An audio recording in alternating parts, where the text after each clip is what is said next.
I am Ferdinand Marcos, and I am the President of the Republic of the Philippines. I stand today on behalf of 110 million Filipinos. For today, we have House Assistant Majority Leaders, Pami Zamora of Taguig, and Sia Jong of Lanao del Sur, and One Rider Party List Representative, Rods Gutierrez. Before we begin the question and answer portion, sirs and ma'am, if you want to give your short opening remarks, you may proceed. Good morning sa ating mga kaibigan sa media. Mula nag-flag racing kasi kami kanina ng 8:45, marami ang ating mga kaibigan na medyo humahabol sa amin sa kanilang mga katanungan. Kaya nagpasya na ang grupo na humarap na lang dito para isang bagsakan na lang. Maraming salamat. We're ready to take your questions. Thank you. For today's first question, I'd like to acknowledge Dwight De Leon from Rappler. Hello po, Congressman, Congresswoman.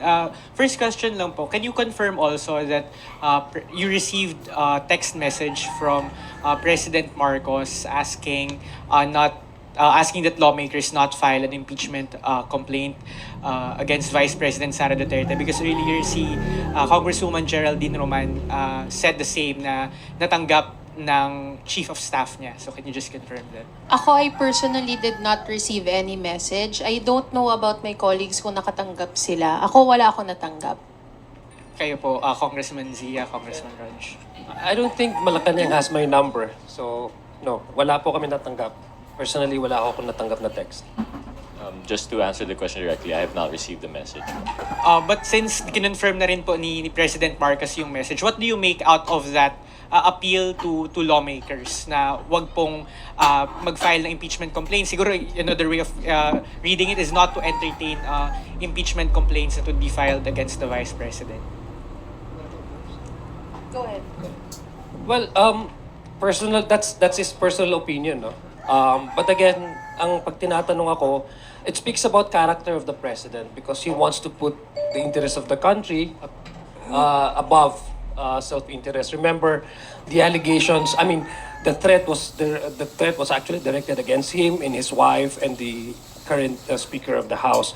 But despite that, he was being, the leader of the country and being practical about it. That according to him, since malapit ng Pasko, and I guess I'm not being a non-Christian, but the love is a universal message naman. I think the president is just so being practical and try to prioritize concerns of our country, which is basically the problem of yung ekonomiya, and kasi ang sinabi niya is it won't help any single Filipino. So that's how we appreciate yung possible na impeachment court filing of impeachment complaint. I think he's just being a leader of the nation, like putting the interest of the country above personal interest. That's how I look at it. Para naman sa akin, una, of course, we respect the opinion of the president, and napakalaking bagay nung sinabi niya. However, we cannot stop anybody here from filing or or any citizen for that matter for taking interest in an impeachment complaint. On my end, as of today, 11:07 a.m., wala pa akong naririnig, wala pa akong nababalitaan about any complaint. So, yun.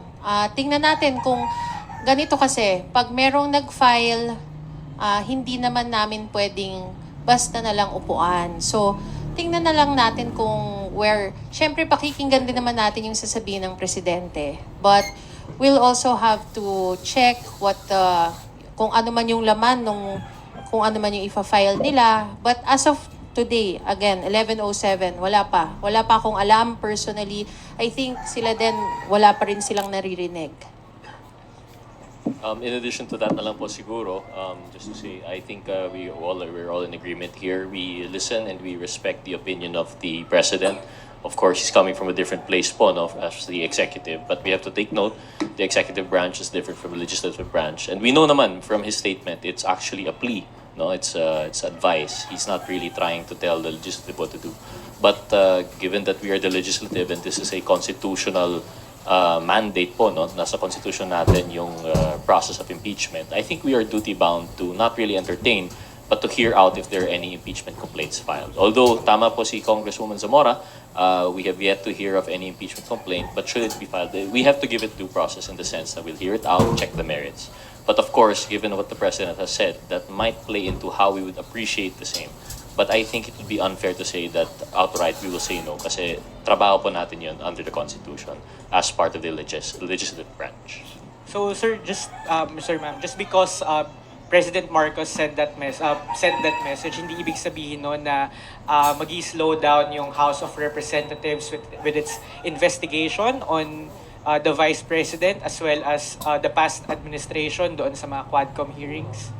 I think just to answer po, no, we have to make a distinction. Our Quadcom hearings and the good government hearings are not in any way related to impeachment. Although there are people who would have that opinion na yung lumalabas dito sa mga hearings ito would be a ground, that would be a separate thing. We have our different agenda for the different committees, and we are still pursuing these hearings in relation to our functions sa committee. It should not be taken that if the President made a statement about impeachment, that would in any way affect the functions of the committee. Separate naman po yun. But if, however, some people would find basis to file any complaint based on what they found there, then that's something that would be a separate procedure altogether po. In addition to that, I think what we're doing at the Quadcom is really to strengthen our policies, no? Amend certain policies na medyo may mga loopholes when it comes to the auditing standards, no? How we can account public funds that are being spent, no? According to joint circular, kasi ngayon we're talking about the joint circular memorandum. So we're looking at that and to pass legislations. This is entirely in aid of legislation. So tama nga yung sinabi ni Kong Rog, this has nothing to do with a possible impeachment complaint. No? So kailangan ma-separate. We have to, the term is compartmentalize the issue. Lang po yung questions ko from my end. Maraming salamat po. Thank you. Thank you, Dwight. Before we call the next reporter to ask question, I would like to acknowledge the presence of Assistant Majority Leader J. Kung Sambales. Sir, thank you for joining us today. And if you want, you can also join the table. Sandro Chona from Billionario TV, you are recognized.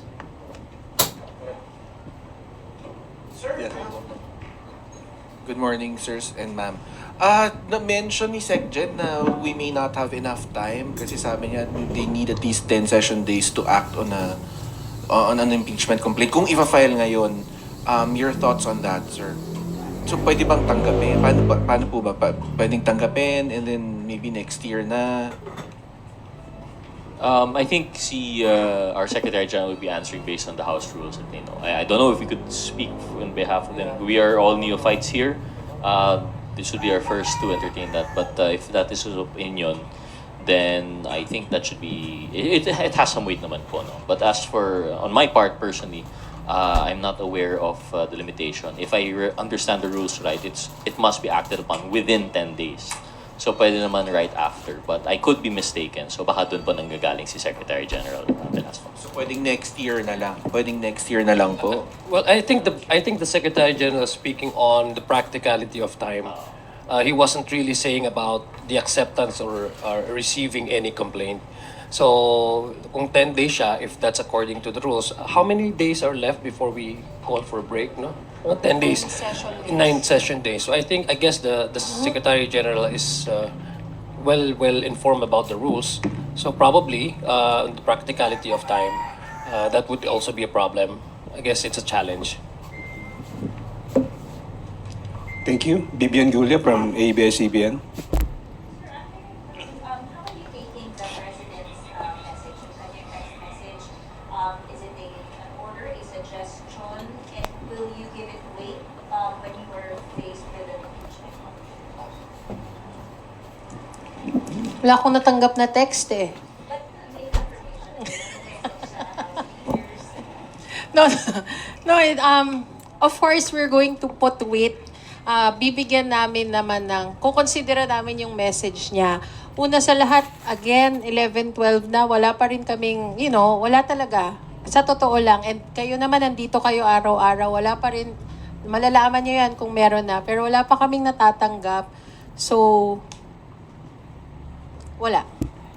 I mean, yes, ginagalang namin and pinibigyan naming respeto and syempre, mag-way talaga yon pag dumating ang panahon na may mag-file ng impeachment complaint. Correct. Just in addition to that lang po, no, I just want to categorize. I don't think order naman po yun. Kasi like we said, separate naman po yung executive and legislative. Pero ang kagandahan naman po with the government now, it's very open lines of communication. We've experienced that po kami sa legislative.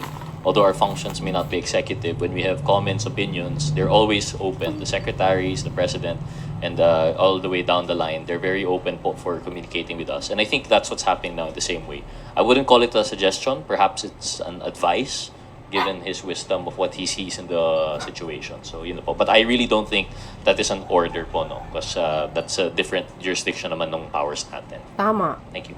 Well, in addition to that, tama, re-echo yung statement po ng mga kasamahan ko dito. Of course, we would respect the position of the President and we value his guidance, no?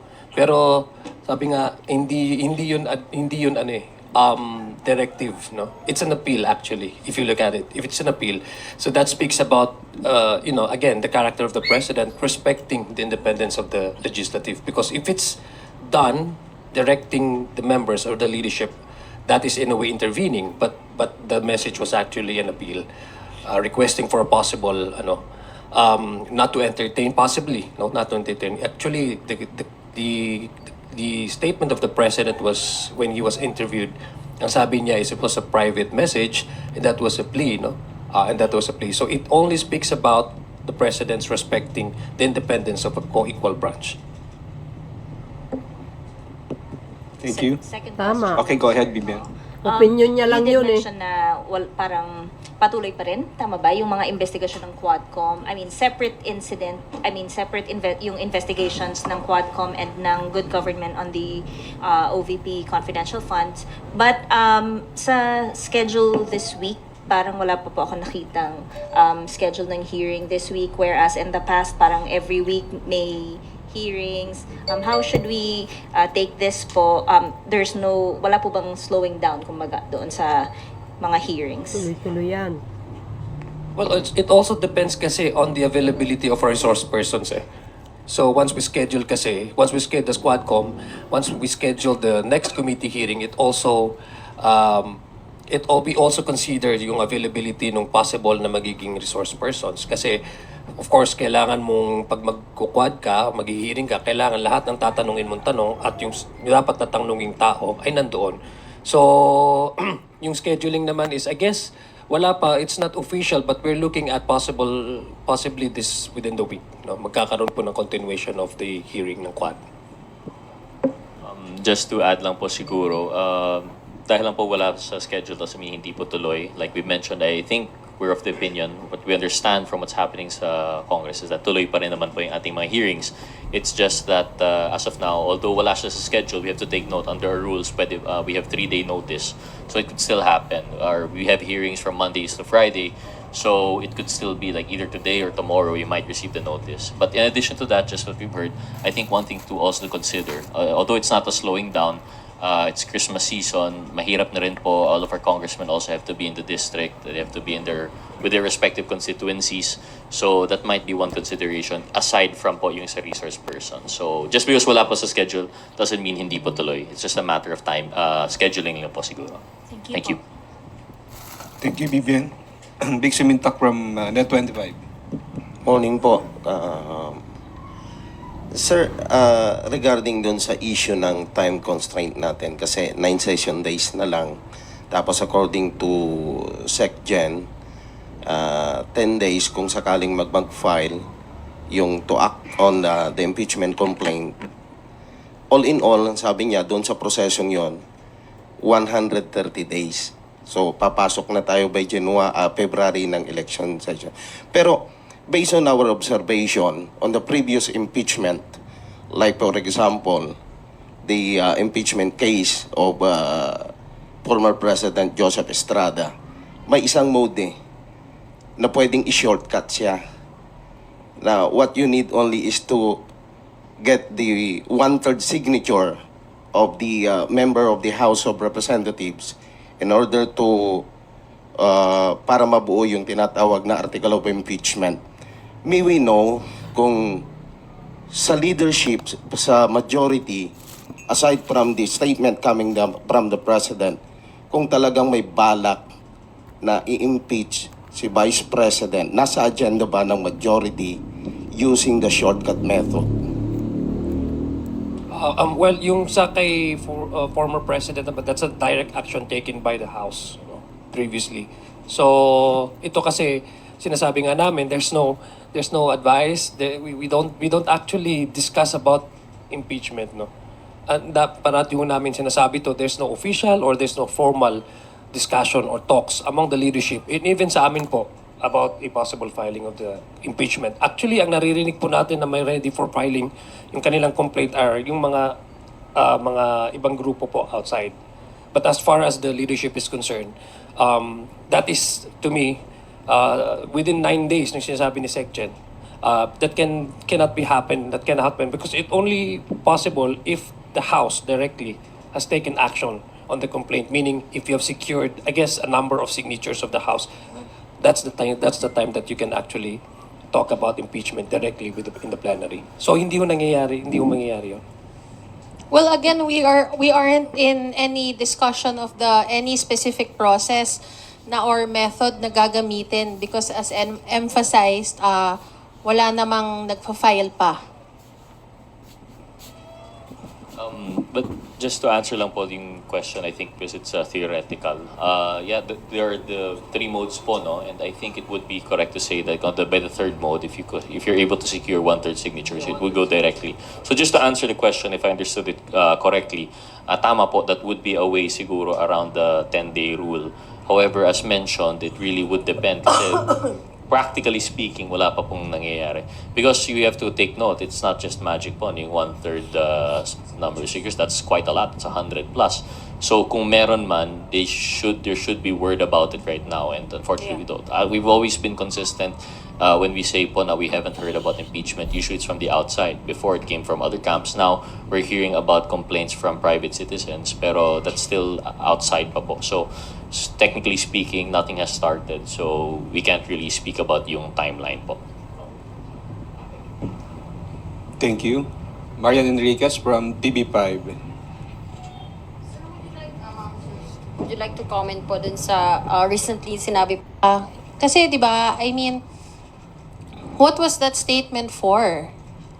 Then she should have filed to be president, to run for president, but she didn't. She filed to run for vice president and now she's our vice president. So that's what it is. Yun siya. Tama. Kung gusto niyo mag-file ng presidente, would you also like to comment on this? this statement? Yes. I think this is particularly now for the House members. Huwag nila ako i-gaslight into saying na ako ang dahilan ng kaguluhan na ito. Ang kaguluhan na ito ay nagsimula sa terrorism nila, sa harassment nila, sa threats nila sa mga personnel of the Office of the Vice President. Wala naman threat sa I kanya. mean, particularly about the Good Government Committee hearing po. Patawa si Sarah. May threat bang sa kanya? Wala eh. Siya lang nagsasabi Miss niya. Marian. She's talking to herself actually. Galing mag-divert ng issue. To put it quite frankly, hindi naman, if there's smoke, there's fire. Yung mga ganyan naman, it started with a speech of Congressman Valeriano. Dinala sa committee, nag-hearing, and in the course of those hearings, ang daming lumabas. Ang daming acknowledgement receipts, ang daming lumabas na pwede naman sanang sagutin. And it's not gaslighting. Again, it is what it is. Ang dami, hindi naman, 'di ba? Kami nagpapagod kami, nagpupuyat kami para silipin yung mga dokumento na yon, para isa-isahin. And ang dami naming nakikita. In fact, marami pa kaming nakita na hindi pa namin na itatanong. So, hindi siya terrorism on our part na we're terrorizing the OVP. Had they answered the questions from the very beginning, then sana tapos na sana yung mga hearings ngayon. Ang problema, they spent so much time not attending the hearings, and now that they are attending, di ba? So, kung sana nung umpisa pa lang pumunta na sila, then sana tapos na, nasagot na sana nila. Yun lang. Correct. Uy, sumagot ka. Well, ganito kasi Maria, no? We're actually what we're trying to exercise here is the mandate of this office. I mean, the mandate of the legislature. The only way for us to really find out is to hold these inquiries, no? And to hold anybody accountable. Yun lang man talaga yung pinaka gusto natin mangyari in aid of legislation. Tama po yung sinabi ni Kong Pami na we are not pinpointing a specific person here. It's just to happen that the allegation of misuse of public funds are all directed to the office which he occupies right now, which the Vice President occupies right now. Hindi naman ho natin kasalanan yun, di ba? Sabi nga ni Fami Tadhana, nagkataon po na naging Vice President siya. So number one, the issue is there. There are so many questions that up to now have not fully answered. There are so many questions and the manner by which these confidential funds were spent. There are questionable ARs, which I guess only the officers in charge of encashing these funds and redistributing these funds, releasing these funds, can be fully supply us the answers, the correct answers. Unfortunately, during the course of our investigation, there seems to be an evasion, a direct evasion, to a point that there was a deliberate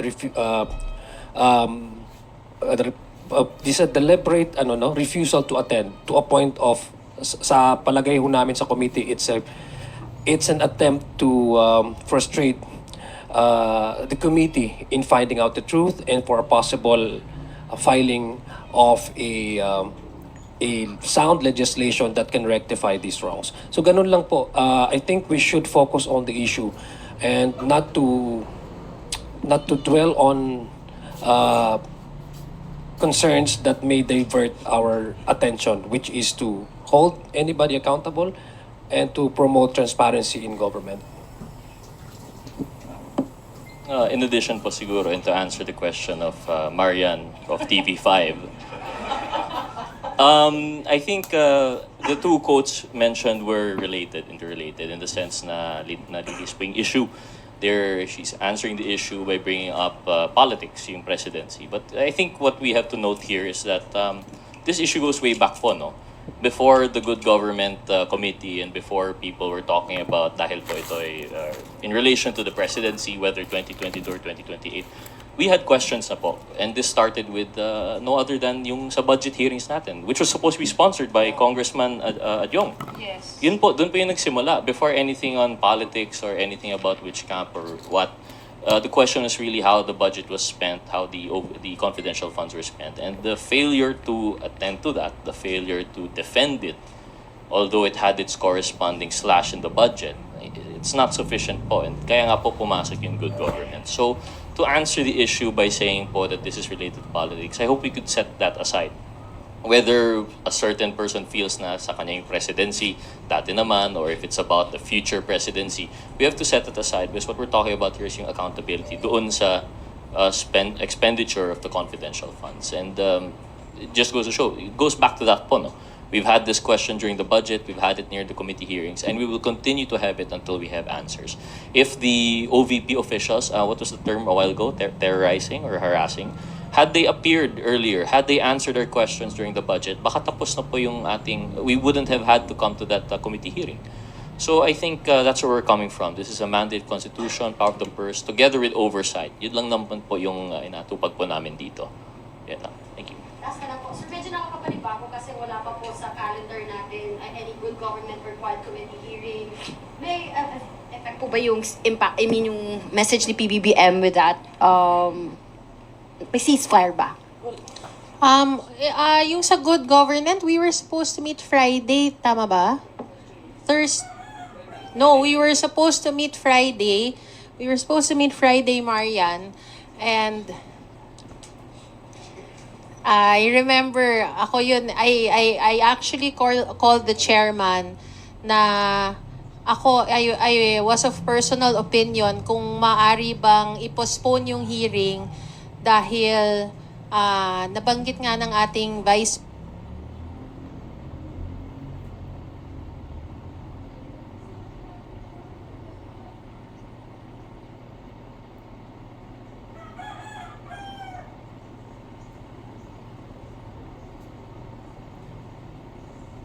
President na she was going to skip the NBI, yung patawag ng NBI, dahil kailangan niyang pumunta sa hearing. So, and the committee agreed to postpone the hearing. So actually, dapat nung Friday nag-hearing tayo. And then, for sure naman, within the day or tomorrow, maglalabas kami ng schedule kung kailan. Ako mag-react lang ako dun sa word na ginamit mo, Miss Maria, na ceasefire. Kasi in the first place, we're not in war with anybody. We are not doing this against anybody. We are actually doing our job. There's a question of accountability. There's the issue on upholding transparency in government affairs, especially if it concerns the utilization of public funds. So wala akong giyera dito. Ito po ay mandato ng legislatura. Ito po ay binigay ng Constitution na dapat, hindi lang mandato, it's an obligation and responsibility. So I don't see why some people look at this as something na giyera. So to me, hindi ho ceasefire. We just do our job. We'll continue to do our job. And wala po kaming ginigera sino man o kanino man. Well, again, in addition to that lang po siguro, Marian, no? Binanggit po earlier, it's related to an earlier question. And I think regardless po of ceasefire na sasabi kung meron man, it's really a matter of consideration for the committee na baka po yung resource persons are still gathering, availability of the congressmen. We've seen as early as Friday last week, as according to Congresswoman Zamora, we were supposed to have a hearing. So tuloy-tuloy naman po talaga. It's just these considerations. But just an additional comment po, like what Congressman Adyong said, regarding sa ceasefire, I think that's very politically charged. When you say ceasefire po, parang sinasabi, it's an intentional move to cause harm of sorts, and parang gera. Like have always been calling, we've always been saying earlier, let's set aside politics po. We're just doing our job here. We're talking about transparency and accountability. So dun lang naman po yung issue natin. Whether or not the scheduling has a problem, I think that's separate naman po. But I do believe from our understanding, tuloy pa rin po yung Quadcom and good government. Okay na, Ms. Maria? Thank you, Marian. Thank you. Melalis Moras from PTV4. Speaking of good government hearing lang po, can I just ask yung ano po yung naging basis dun sa pag-release ng release order kay Attorney Zulaika Lopez, and moving forward, ano na pong mangyayari sa kanya?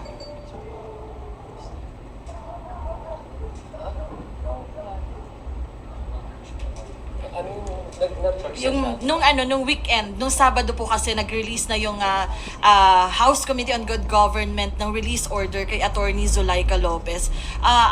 Paano po tayo nag-come up sa committee? Maybe si Kong J din po ay. Pero I think member din po si Kong Adjong. Yung naging basis lang po natin dun sa order, and moving forward, yun po, nag-commit po ba si Attorney Zulaika sa committee na haharap pa rin siya sa mga susunod na pagdinig? Ang alam ko kasi yung maximum na penalty for the contempt is actually 5 days. No, it was extended for 5 days. And number two, the consideration also is that yung medical condition ni Attorney Zulaika, she was admitted at the Veterans Medical Center, and prior to her yung pag-discharge sa kanya, I think Secretary General ang SAA communicated with the doctor, the physician attending Attorney Zulaika. And the decision of the committee was to release her based on the number of days that she was cited under contempt, no, for a detention.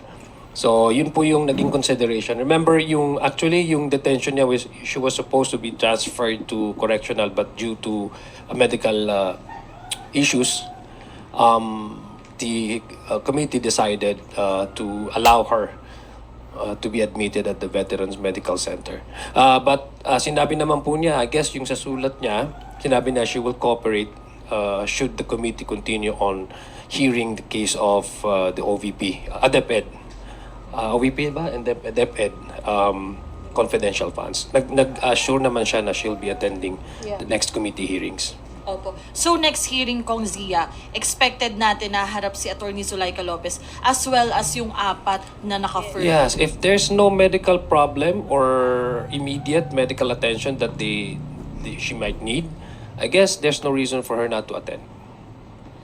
Sorry, baka lang po may info din kayo. Si Mark Taguba po ay pinayagan na ng Bureau of Corrections na manatili nga dito sa House.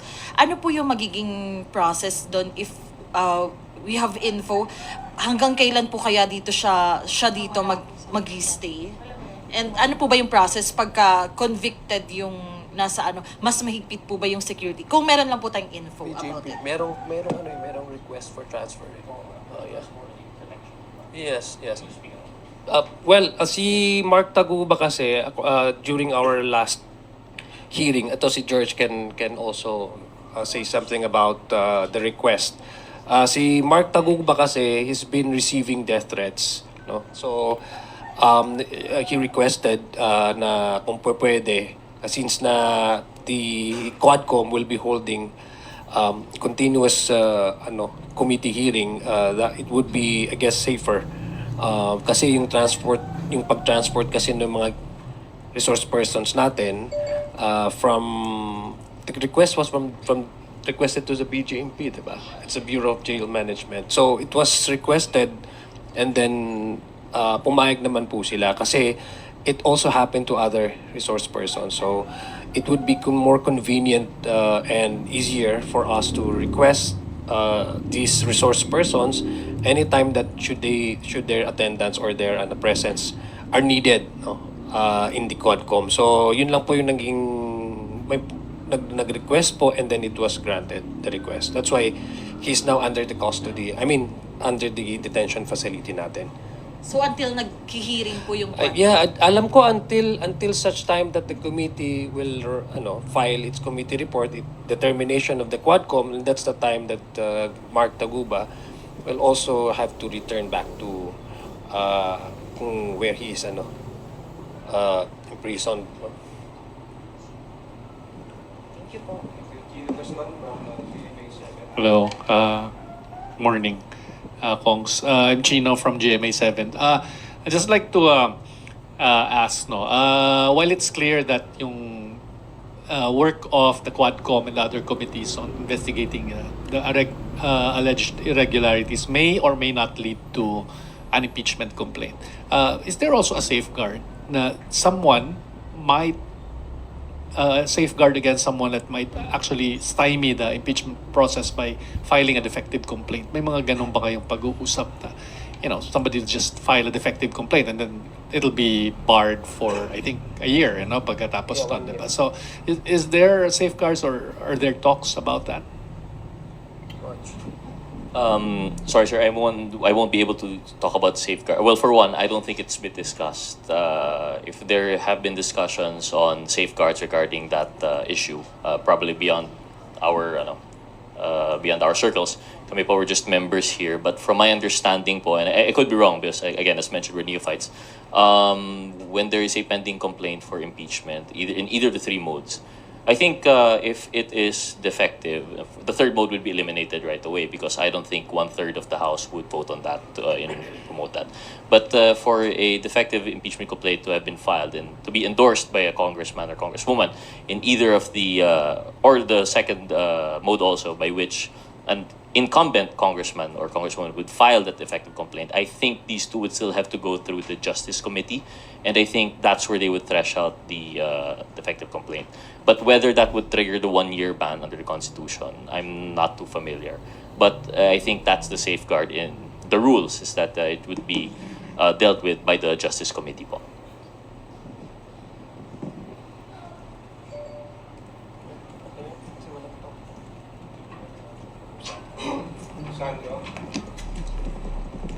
Sirs, ma'am. Hello. Sirs, ma'am. Kuha lang po kami ng reaction dun po sa hinihiling na investigation sa NBI ni Kong Barbers dun sa mga vloggers na yung organized vloggers na nagkakalat daw ng maling impormasyon. Kong J.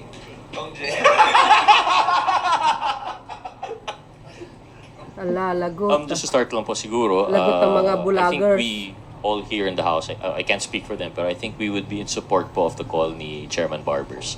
As we have noticed, although this is beyond already the scope of what's going on, as an effect, we've witnessed po kung ano nangyayari with these vloggers, and I think he also made mention of yung mga troll farms, and it seems to be a concerted effort po talaga. While freedom of speech is protected right under our Constitution, it has to be tempered rin po with responsible practice and use. And in fact, it is penalized under libel or slander. But libel mostly in relation to printed and published media. There's that safeguard. So I think what Chairman Barbers is asking for isn't anything new. It's just that he is asking for assistance given the complexity and the complexity of the issue. Kasi po when we're talking about itong vloggers and social media, you have questions of jurisdiction, you have questions of cyberspace, the issue of anonymity. Yun po yung nakakatakot po dito. We have congressmen and congresswomen who, whether or not it is related to their function, have been receiving threats. They have been receiving anonymous messages, either death threats or threats to their families. And it should be something that no one should be subjected to. Free speech is one thing, but to rely on character assassination is a totally different issue. And I think Chairman Barbers was just speaking up for the welfare of not only the congressmen, but for a healthy discourse po ng society in general. So I think we support that definitely, and we are hoping that the DOJ would help us. Kasi po, if it is proven talaga that these sophisticated schemes are being employed to really target congressmen, congresswomen, not for their personal gain, but for that political purpose, then it must be something that should be acted on po talaga. So, yun lang po. I have no problem with people having different opinions and position. Kasi that's what democracy is all about. We have to enjoy, we have to celebrate the diverse opinions, yung diversity, because that's actually is fuel to keep democracy running. But unfortunately, in this kind of online landscape, we've seen troll farms, we've seen vloggers, hindi ko naman nila lahat, who are up for grabs. Sometimes they've been used by political propaganda to malign, discredit a certain perceived enemy. Sa akin, pag hindi natin ito mapag-usapan, it counters the very foundation of democracy, because how can you have a populace with informed decision kung ang binibigay mo sa kanila ay puro mali, fake, and disinformation? I guess this is a call for every one of us that in order for us to maintain a healthy communication space for everyone, dapat natin din magkaroon ng safeguards na hindi mahaluan ito ng propaganda, peking propaganda, at maling mga impormasyon. The only way for us to have a healthy space for conversation is to basically agree on facts. Unfortunately, naging subjective ang facts ngayon. Dahil dun yung karamihan po sa mga trolls, mga troll farms, dinidistort nila yung facts. So I guess that yun ang intention ni Congressman Chairman Barbers, that we can disagree, but at least let's agree on facts. And, para sa akin, ako personally, I would support the move of Congressman and Chairman Barbers para po maprotektahan natin yung magandang spasyo sa pakikipagtalakayan sa publiko.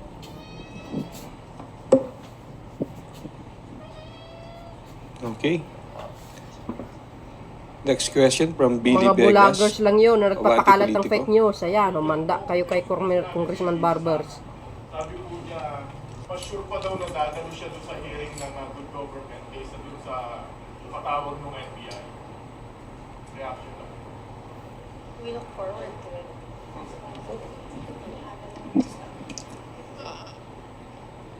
We look forward to seeing the Vice President. I think additional comment lang po, no, in relation to yung nangyari last week. I think it's unfortunate po kasi po if you remember, meron po tayo sanang Good Government Committee nung Friday and it was intentionally canceled to allow for the Vice President to attend the NBI subpoena set on the same date. Because at the time that the cancellation, we found out po that the VP was using the Good Government Committee as a reason po not to attend the NBI. So out of respect and courtesy, we've already had quite a number of Good Government Committee hearings. Not that we're saying one is more important than the other, but given that this would be the first and bago pa lang yung issue of NBI, it might concern national security. Nag-give in layman's terms, nag-give way po yung committee. Ngunit hindi po nag-attend yung ating Vice President. So, again, we see it now. There's the commitment at least to attend good government, but she is giving the condition na baka hindi po sa NBI. I don't understand po siguro, di ko po naiintindihan siguro kung bakit it would be easier to commit to one and not to the other. I think that she should commit to both po because these are both legal processes that have to be complied with. And I hope that if there's anything, I hope yun po yung gawin po niya. Thank you. Okay, last question from Joy Cantos.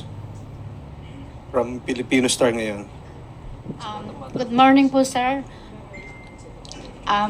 Hingi lang po sana ng reaction doon sa sinabi ng some political analyst that the president will be seen as a weak leader if the impeachment for VP Sara will not be subjected to impeachment po.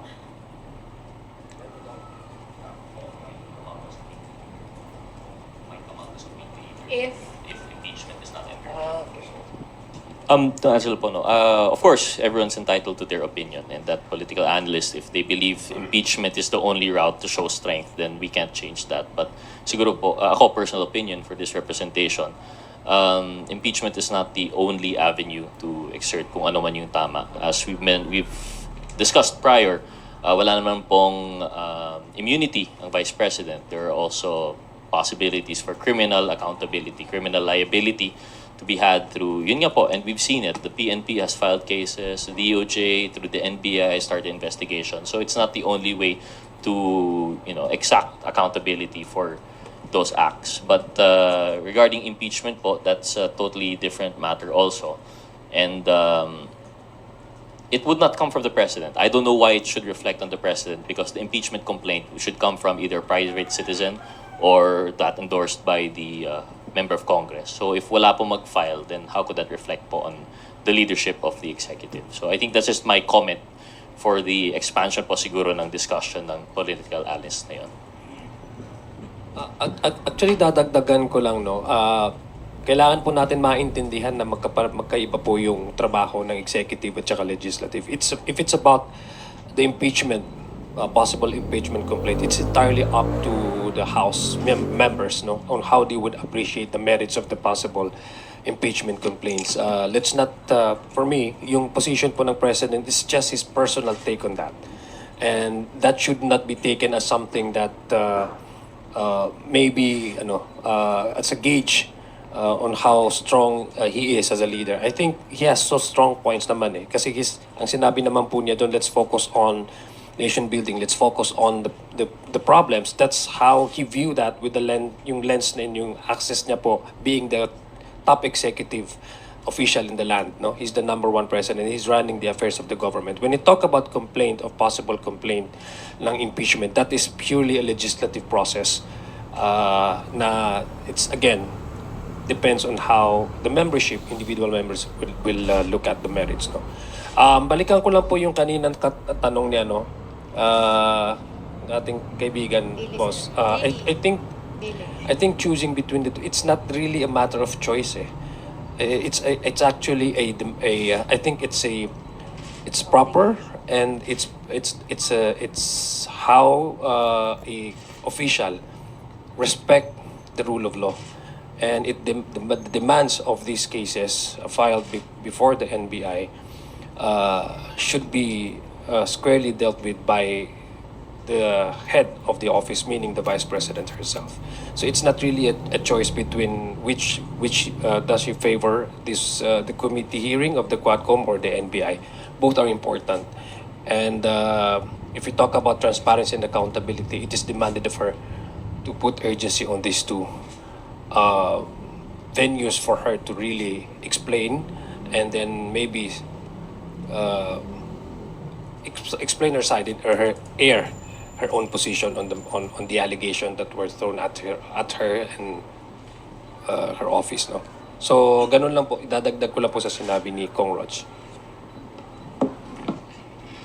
Sir, just a follow-up, sir.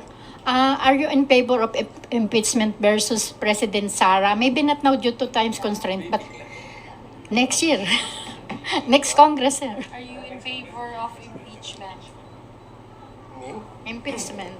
Ikaw daw, Congress. Kayo sa lahat. Wala pa naman pong hinahain na impeachment complaint. So I think it's preemptive na sumagot sa ganung mga katanungan. Kung meron na pong impeachment complaint, depende mo po sa substance, yung merits ng complaint na yon.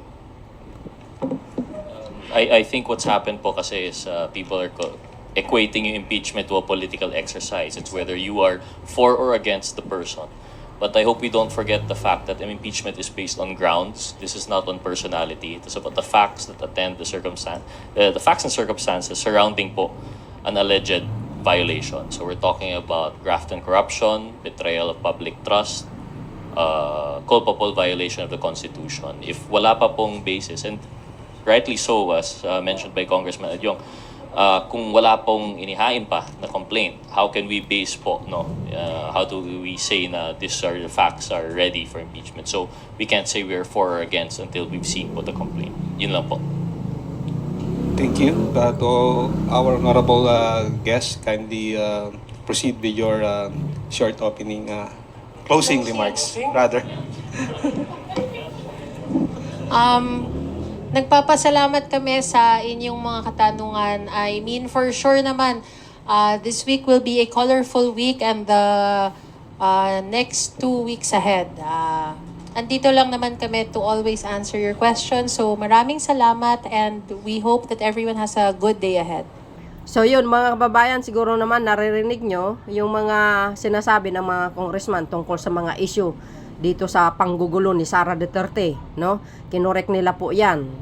Totoo naman, siya naman talaga ang nanggugulo nang dahil dyan pa sa investigasyon ng kanyang confidential fund. Ayaw niya kasi masita, ayaw niyang malaman na kung saan napunta yung mga pera. Totoo yun. Mahilig kasi magbaliktad itong si Sara Duterte. Lahat yung kasalanan niya kasi siya nanggugulo. Now, ito lang guys, dagdag ko lang doon, no? Sa mga taong nagpapakalat ng fake news na sinasabi ang Pangulo nagtext daw sa House na pinigilan ang House ng yung impeachments laban kay Sara. Hindi po pinigilan ng Pangulo.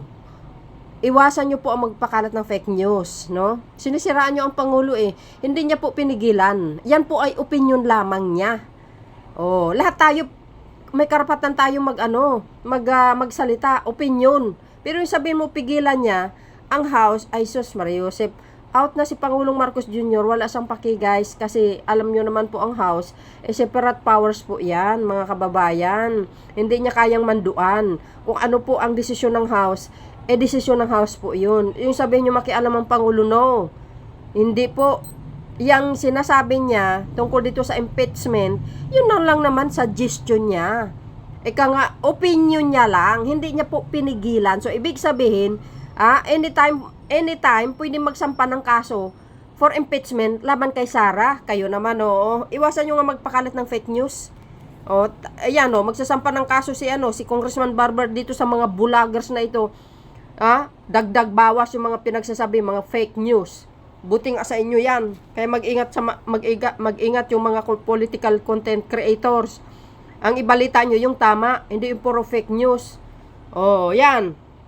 Again, hindi po pinigilan ni Pangulong Marcos Jr. kung ano man po ang desisyon ng House na i-impeach si Sara. Yun po lang ay opinion. Opinion lang. Siguro dito sa Malacanang mayroong ahas dyan na nagpapakalat ng fake news. Private conversation po yun.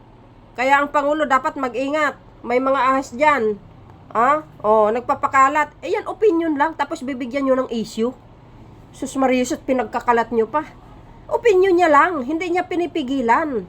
Tingnan nyo mabuti yung bawat salita niya. At saka yan si Sara, hindi importante, sabi niya. Hindi siya importante. Kaya wag nang bigyan ng pansin. Low level ang dating. Biro nyo, masakit sa puso yun, guys. Yung sabihan ka na yung hindi ka importante. Oh my goodness. Ganun magsalita ang mga matatalino. Di ba? Kayo guys, ano po ang kapalagayan nyo? Siguro na nasagot ng mga congressman yung mga issue laban dyan. Tuloy-tuloy pa rin ang hearing. Ayan. Tayo natin ang resulta nito, mga kababayan, sapagkat ito hindi magic ito, instantly tapos kaagad, no. Mahabang proseso 'yan, kaya alamin lahat bago siguro magkaroon ng pagsampa ng kaso tungkol sa impeachment na ito. Pero guys, ang makabayan side ni Congressman Castro, magsasampa sila ng kaso tong impeachment for Sara. Di ba? Ganun lang kasimple. Hindi pinigilan ni Pangulo. Opinion niya lang, kahit ikaw nga may opinion ka din sa sarili mo di ba? So yun guys, maraming salamat sa inyong watching. See you again on my next upload video. Bye and babush. God bless Philippines.